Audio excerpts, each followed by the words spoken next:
얼마일까요? 115만 6,769종. 어마무시하죠? 그런데 이렇게 많은 동물의 종류가 있음에도 불구하고 사실은 인간만큼 위대한 생명체, 인간과 비교할 수 있는 생명체는 존재하지 않아요. 하나님께서 인간을 그만큼 특출한 존재로, 위대한 존재로 만드셨습니다. 보세요. 어떤 동물도 역사 속에서 문명이나 문화 유적을 남기질 못했어요. 소가 뭘 남겼습니까? 뭐가 있어요? 개가 뭘 남겼습니까? 그런데 인간이 문화를 만들어가면서 거대한 문명의 잔재들을 남깁니다. 오늘날 이집트에 가면은 그 피라미드가 너무 정교하고 너무 수리적으로, 수학적으로 굉장한 법칙을 전제로 해서 만들었기 때문에 전 세계 7대 불가사의라고 말하지 않습니까? 20만 명의 인구가 동원되어서 20년 동안 한 개의 피라미드를 만들었어요. 오늘날 태국의 앙코르와트 가보면 얼마나 정교합니까? 아니, 우리나라에서도 신라의 첨성대, 다보탑, 석가탑 얼마나 정교한 탑들입니까? 인간은 거대한 문화 유적을 남겨가요. 자, 인간이 얼만큼 위대한가? 여러분, 오늘날 우주현상과 이 삼라만상의 현상에 대한 지식이 어마어마합니다. 도서관에 수백만 권의 책으로 축적되어 있습니다. 이제는 인간 존재, 인체 생리에 관한 그 모든 것이 밝혀지고 있어요. 그러니까 우리가 21세기 이 시대에 태어났다는 건 굉장히 큰 축복인데, 제가 만약에 100년 전에 태어났으면 지금 어떤 모습일까? 제가 한 8, 9년 전 망막 박리로 왼쪽 눈을 수술을 했는데 지금 수술 안 했으면 전혀 안 보이는 거거든요.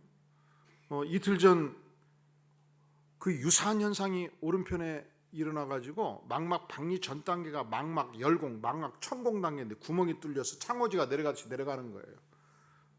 그래서 레이저 시술을 했습니다. 그리고 설교도 해요. 그러면 이제 지금쯤 돼가지고 양쪽이 이제 안 보일 수 있겠죠. 한 7년 전 허리가 아파가지고 목발을 짚고 다닌 적이 있었습니다. 무릎 연골이 또 파열된 적이 있었습니다. 그러면 지금쯤 안방에서 다리를 펴면서 여봐라 물 떠오너라 하면서 끄떡끄떡 왔다 갔다 외출하기도 힘들고 그러면서 인생 후반부를 보내지 않겠습니까? 문명의 이기가 오늘의 이 시대에 건강하게 나를 살도록 만든 거죠. 상상해 보세요. 눈은 뇌의 일부라고 말해요.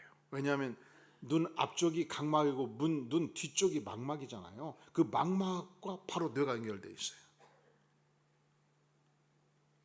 그런데 그 망막에서 약간의 문제가 생겨서 물방울과 같은 창호지가 떨어지기 시작할 때 그것을 눈알을 빼가지고 수술하는 게 아니고 눈 바깥에서 레이저를 쏘아가지고 그걸 붙여간다고요.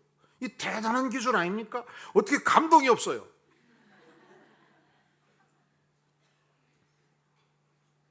이 인체의 모든 구조가 다 밝혀지고 있어요. 인간의 심리 구조가 다 밝혀지고 있어요. 그래서 여기에 관한 차례들만 수십만 권의 책이 현재 나와 있습니다. 그런데 아직도 미개척 분야가 있습니다. 아직도 이 분야에 관한 의견이 분분합니다. 인간이 과연 어떤 영적 존재인가 통일된 견해가 없습니다. 왜냐하면 인간은 전능하신 하나님께서 만드셨기 때문에 그분이 뭐라고 말씀하시는가 이게 중요하지요. 오늘 에베소서 2장은 과연 인간은 어떤 영적 존재인가에 대해서 분명하게 밝혀주고 있습니다. 1절, 그는 예수 그리스도 그는 허물과 죄로 죽었던 너희를 살리셨다. 그러면 인간은 어떤 존재인가? 허물과 죄로 이미 죽은 존재입니다. 아니죠. 내가 지금 이렇게 살아있지 않습니까? 그렇습니다. 육체가 살아있을 뿐입니다. 우리가 하나님과 분리되면 우리는 이미 죽은 존재입니다. 영적으로 죽은 존재입니다. 어떻게 죽었습니까? 허물로 죽었고 죄로 죽었습니다. 이 허물이라는 단어가 헬라어로 파라 푸토마인데 곁에서 넘어지다, 옆으로 쓰러지다, 정도에서 벗어나다, 내가 있어야 될 하나님이 정해주신 위치에서 벗어나다 이 뜻이에요. 죄란 무엇입니까? 이 하마르띠아라는 단어는 화살이 관역에서 벗어났다는 것입니다. 하나님께서 내 인생을 향해서 가라는 분명한 관역의 길이 있었는데 나는 그 길을 벗어났습니다. 나의 삶의 목표가 하나님께서 정해준 그 목표로부터 완전히 분리되어 있는 것입니다. 그것을 죄로 표현하고 있습니다.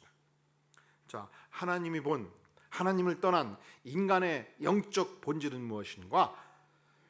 죄와 허물로 죽은 존재고 하나님의 생명에서 분리되어 끊어진 존재, 그것을 영적으로 죽은 존재라 표현합니다. 두 번째, 오늘 말씀 2절에서 보면 그때에 너희는 그 가운데서 행하여 이 세상 풍조를 따르고 공중의 권세 잡은 자를 따랐으니 지금 곧 불순종의 아들들 가운데서 역사하는 영이라 표현합니다.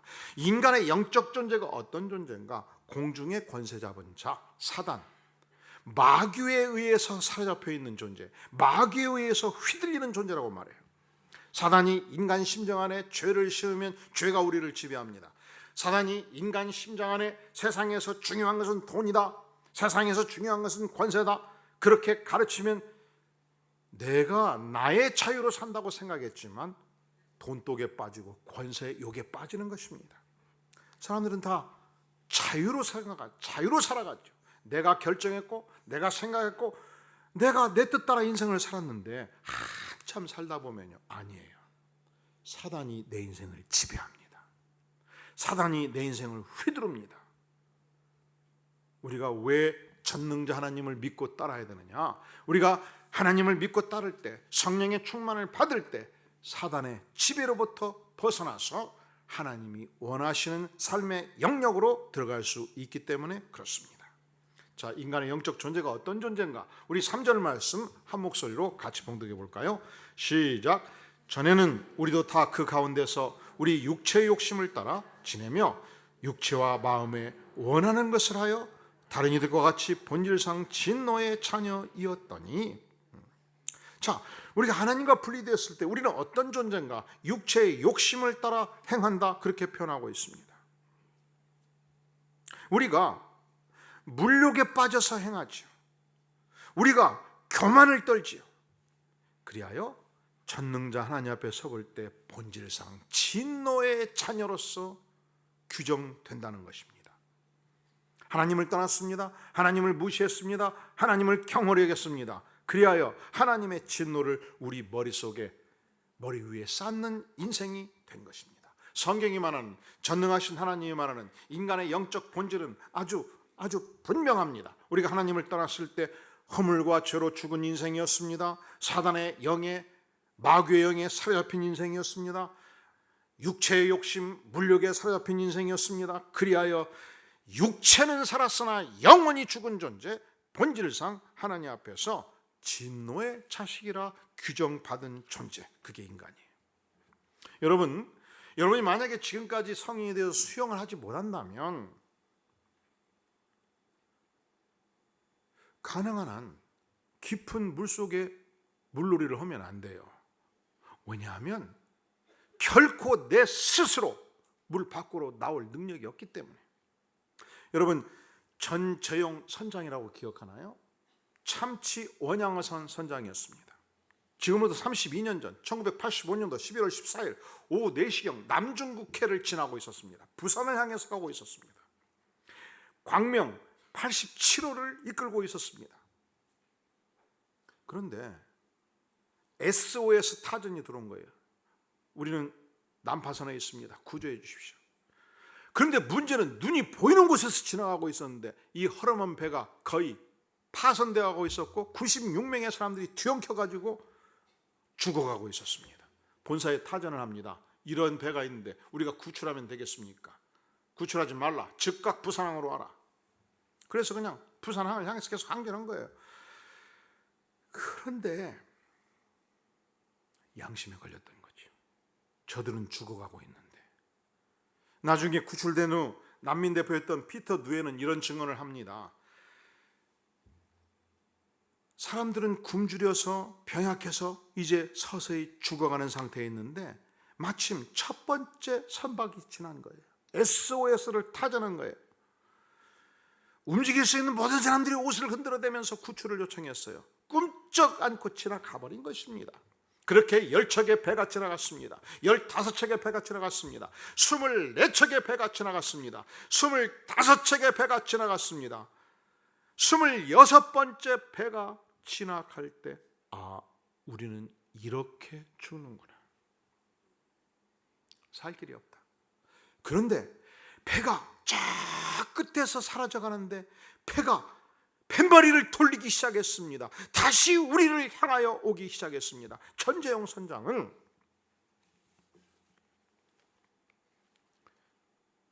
내가 선장이다. 내가 모든 걸 책임진다. 저들을 구출하라. 뱃머리를 돌려라. 96명 모두를 태웠습니다.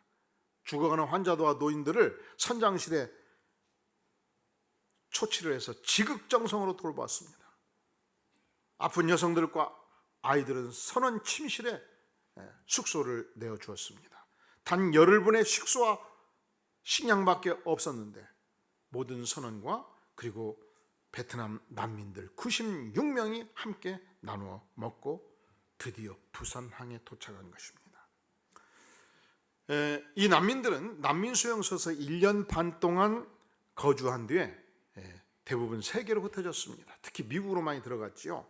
문제는 이들을 지도했던 피터 누엔이 미국에서 남성 간호사 자격을 얻고 이제 가정생활이 안정되기 시작했을 때 우리를 살렸던 평생의 의인 전재용 선장을 무려 17년 동안 찾고 도착했어요. 근데 왜 그동안 못 찾았는가?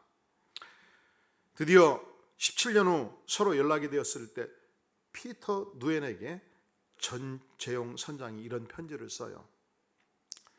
제가 부산항에 입항했을 때 받았던 첫 번째 소식은 해고 통지였습니다. 뭐라고요?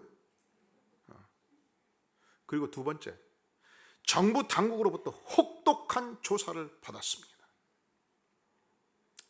그는 여러 선박회사에 일학서를 넣었으나 보트필프를 구출했다는 이 한 가지 사건 때문에 결국 취직하지 못했습니다. 그가 선박회사의 선장으로 들어갔으면 피터 누엔하고 바로 연락이 됐겠죠. 그는 영원히 선장을 떠나야만 했습니다. 그는 결국 고향 통영에 내려가서 물고기 잡는 업에 종사하게 되었고, 더 놀라운 고백은 그가 보트피플들을 구출하기로 작정했을 때 내가 영원히 선박의 선장을 떠나야 될지도 모른다는 걸 알았다는 것입니다. 그런데 그날 이후 지금까지 단 한 번도 자기 결정을 후회한 적은 없다. 이렇게 글로 남기고 있습니다. 결국 19년 만에 2004년도 8월 8일 이 전재용 선장과 피터 누엔은 미국의 공항에서 감격적인 재회를 합니다. 여러분, 묻겠습니다. 이 96명의 난민이 살 수 있는 길이 뭘까요? 저들은 아무리 노력해도 이 짠물의 바다에서 생수를 만들 능력이 없습니다. 저들은 아무리 노력해도 그곳에서 먹을 수 있는 식량을 만들 수 있는 능력이 없습니다. 그들은 아무리 노력해도 이 난파하는 선박을 복구할 수 있는 능력이 없습니다. 누군가가 외부 세력이 그들을 구출하기로 작정할 때만이 저들은 살 수가 있습니다. 여기서 우리는 은혜란 무엇인가 질문해봐야 돼요. 은혜란 무엇인가? 아무 공로 없는 자에게 전능자 하나님이 일방적으로 값없이 베풀어 주시는 선물이에요. 전재용 선장은 그들과 평소에 교신을 한 적도 없습니다. 그들로부터 뭔가 갚아야 될 빚이 있는 것도 아니었습니다. 하지만 그들을 구출하기로 작정했을 때 그들의 생애는 완전히 죽음에서 생명으로 바꿔졌듯이 우리 전능하신 하나님께서 외부의 힘으로 우리를 구원하기로 작정하셨기 때문에 이것을 성경은 은혜라 표현합니다. 오늘 말씀에서 보면 은혜라는 규정이 많이 등장하고 있어요. 4절, 긍휼이 풍성하신 하나님. 하나님이 어떤 분이십니까? 여러분, 우리가 믿는 하나님이 과연 어떤 분이십니까? 긍휼이 이게 아니에요. 긍휼이 풍성하신 하나님, 이게 아니에요. 긍휼이 풍성하신 하나님. 그 하나님이 우리를 사랑하셨습니다. 그 사랑, 큰 사랑으로 인해서 허물로 죽은 우리를 그리스도와 함께 살리셨습니다. 이것이 은혜예요. 반복합니다. 너희는 은혜로 구원을 받은 것이라 선언합니다. 7절 중반절 그 은혜의 지극히 풍성함을 오는 여러 세대에 나타내려 하셨습니다. 8절 너희는 그 무엇에 의하여 은혜. 그런데 우리 전능하신 하나님, 창조주 하나님께서 죽을 수밖에 없는, 죄와 허물로 죽을 수밖에 없는 우리를 구출하기로 작정하고 우리를 외면하지 아니하시고 예수 그리스도를 이 땅에 보내신 것입니다. 이것을 성경 본문은 긍휼이 크신 하나님이라고 표현하고 큰 사랑이라고 표현하고 크신 은혜라고 표현하고 있는 것입니다. 그런데 우리가 이 은혜를 가슴 깊이 체험하지 못하면, 이 은혜를 온 심령으로 체험하지 못하면, 그리고 그냥 교회생만 하면, 주일날 예배만 드리면, 한 수요일쯤 가면 하나님이 있을까요? 그래서 수요예배가 있는 거예요. 그리고 또 이 은혜가 없이 지내다 보면 금요일쯤 되면 또 흔들려요. 그래서 금요일날 기도회를 오게 되는 거고. 여러분, 우리가 하나님의 은혜를 깊이 심령으로 체험하는 것이 중요한 것은 체험하기 때문에 하나님이 존재하는 것은 아닙니다. 하나님이 존재하기 때문에 우리가 체험할 수 있어요. 이 체험의 신앙이 약하면 하나님이 계실까이 누가 물으면 그리요, 안 계실지도 몰라, 이렇게 생각이 자꾸 움직인단 말이죠. 영국의 유명한 철학자 중에 앤토니 플루라는 인물이 있었습니다. 그는 사실은 무신론자였어요. 무신론자였을 뿐만 아니라 무신론자 수많은 철학 석사, 박사들을 지도했던 인물이었습니다. 그러니까 그는 무신론의 영역에서 제자 양성을 했던 학자였습니다. 그런데 2004년도 전향합니다. 자기의 철학적 신념을 버려요. 그리고 공개해요. 내가 왜 무신론자의 입장을 떠나게 되었는가. 이 필로소피아 크리스티라는 철학 학술지에 이런 기고를 합니다. 내가 하나님의 존재를 인정하게 된 결정적 이유는 우주와 생명체가 너무도 정교하게 지성적으로 설계되었다는 사실, 즉 지적 설계의 증거들 때문에 나는 하나님의 존재를 부인할 수 없게 되었다. 여러분, 우주가요 정교한 질서 체계, 우리는 지금 지구 안에 살고 있는데 이 지구는 스스로 돌지요. 그리고 지구는 태양을 향해서 돕니다.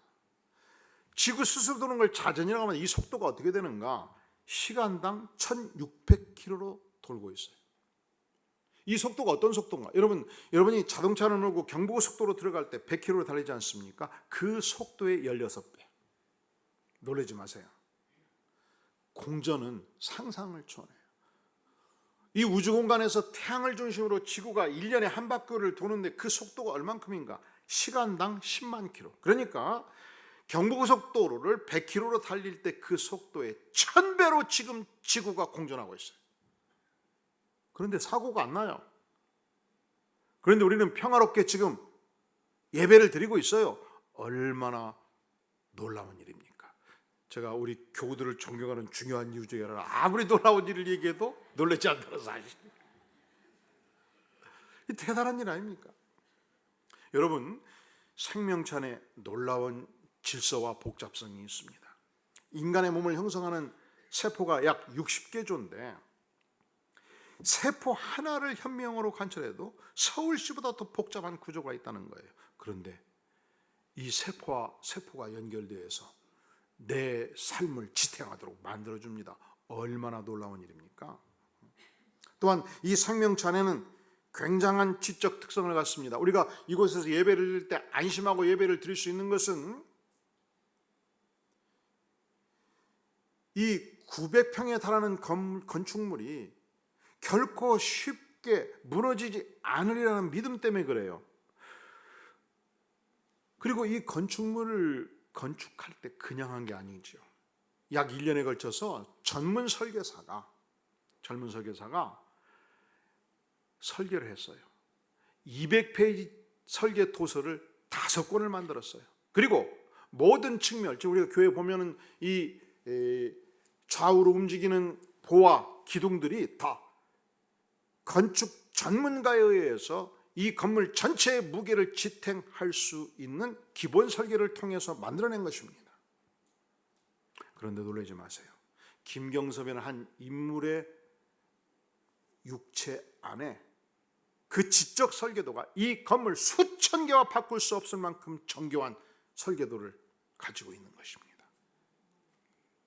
과학자가 아님에도 불구하고 철학자가 이 문제를 생각하면서 어떻게 이 우주 만멸에 한 인간이, 생물체가 이렇게 존재할 수 있을까?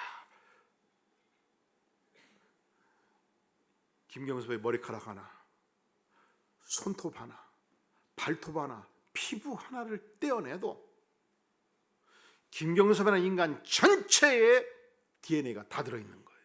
어떻게 이것이 가능한가? 인간보다 훨씬 탁월한 지적 존재, 전능자 하나님이 존재하지 않고서는 우주 공간과 인체와 생명체의 존재는 불가능하다. 그래서 그가 하나님을 믿는다 고백한 것입니다. 이것을 알았던 마이크로소프트의 회장이었던 빌 게이츠는 이런 글을 남겨요. 인간 DNA는 컴퓨터 프로그램과 유사한 점이 있다. 하지만 현재 우리가 지금까지 만드는 어떤 소프트웨어보다도 비교할 수 없을 만큼 훨씬 더 정교하고 진보된 것이다. 이게 인체란 말이죠. 그러니까 성경은 하나님이 만드신 피조물 안에 하나님의 신성이 담겨 있다 그렇게 표현합니다. 이 모든 우주 공간, 모든 피조물들이 외치는 거예요. 뭐라고 외치는가? 하나님은 창조주시다. 여러분, 아기가 걸어갈 때 이 아기가 걸어가면서 우는 외침이 뭔지 아세요? 나의 존재는 하나님이 만드신 거라는 외침이에요. 어떻게 그렇게 정교한 한 인체가 만들어질 수 있겠습니까? 우연히 생길 수 있겠습니까? 인간이 인간을 만들어낼 수 있겠습니까? 아니지요. 전능하신 하나님의 위대한 걸작품입니다. 근데 그 하나님은 목석이 아니셔요. 그 하나님은 인간을 만들어 놓고서 단지 자연의 세계에 맡겨두시고 관여하지 아니하시는 목석이 아니십니다. 그분은 인간을 사랑하셨습니다. 죄와 허물로 죽었을 때 그분은 가장 사랑하는 독생성자 예수 그리스도를 내어주기로 작정했고 십자가에 피 흘려 죽게까지 하심으로써 우리 인생의 모든 죄가를 용서해 주시기로 작정하셨습니다. 그래서 그 하나님을 오늘 표현하기를 긍휼이 풍성하신 하나님, 이렇게 성경은 표현하고 있습니다. 사랑이 풍성하신 하나님, 그 큰 사랑을 인해서 독생성자 예수 그리스도를 우리에게 주셨다 그렇게 표현합니다. 이 땅의 모든 아버지들은 일반적 의미에서 자식을 사랑할 때 말할 수 없는 큰, 자식을 생각할 때 큰 사랑을 가슴에 안고 있죠. 일반적 의미라고 표현하는 것은 예외가 있을 수는 있어요. 이 경북대학교의 박찬석 총장님이라고 계셨습니다. 근데 이분은 경남 산청에서 태어난 분이에요. 아버지가 굉장히 가난했어요.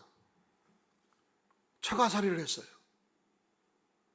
그런데 아들 한번 제대로 교육을 시키겠다고 대구 중학교로 보냈는데 이 박찬석 소년이 1학기를 마치고 성적표를 받아보니까 68명 중에 68등. 이걸 뭐라고 그래요? 세상은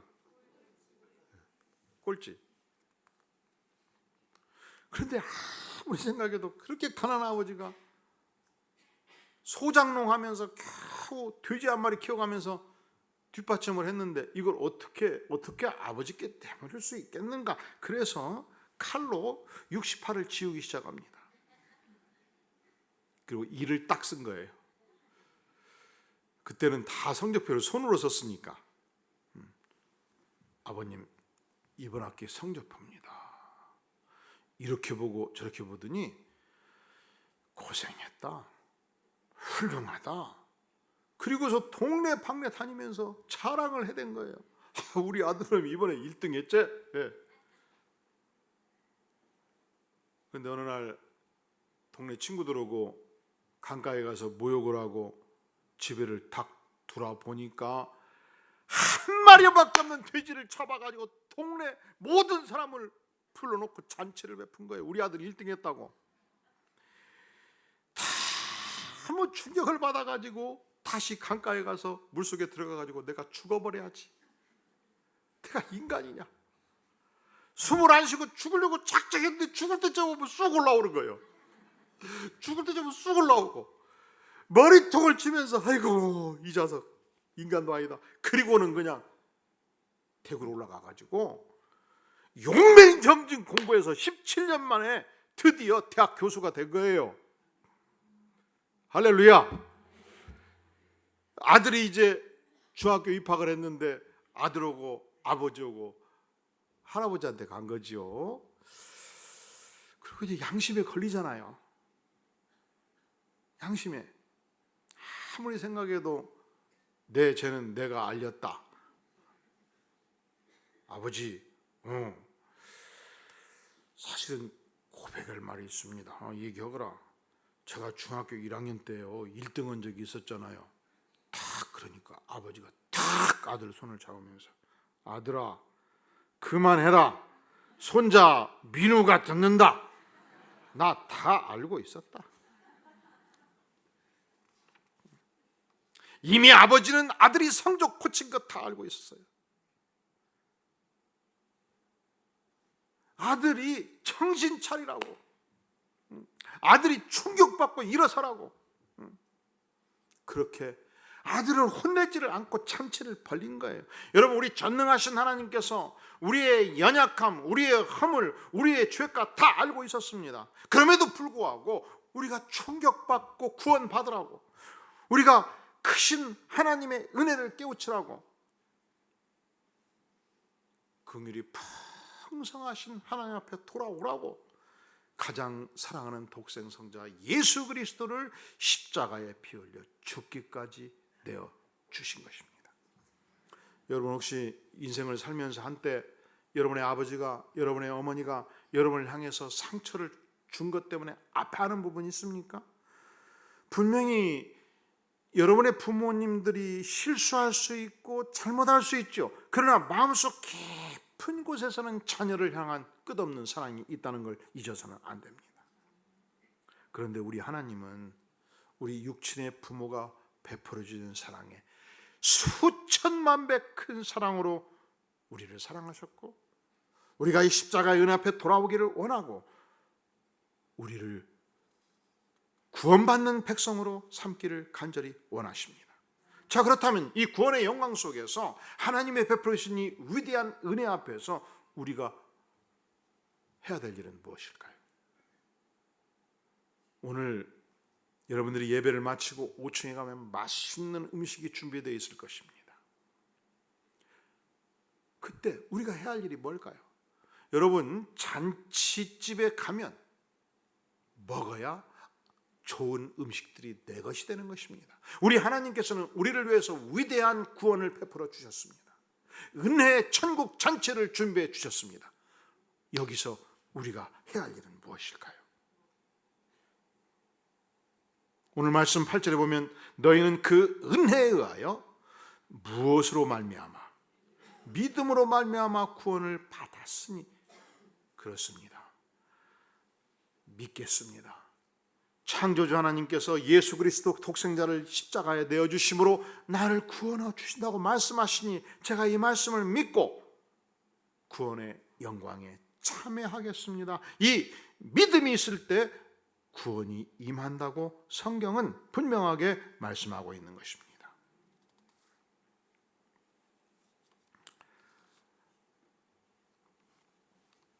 사랑하는 성도 여러분, 우리가 앞으로 31일 동안 하나님께서 우리에게 베풀어 주신 그 은혜가 창세기부터 계시까지 얼마나 큰가를 날마다 묵상해 나가게 될 것입니다.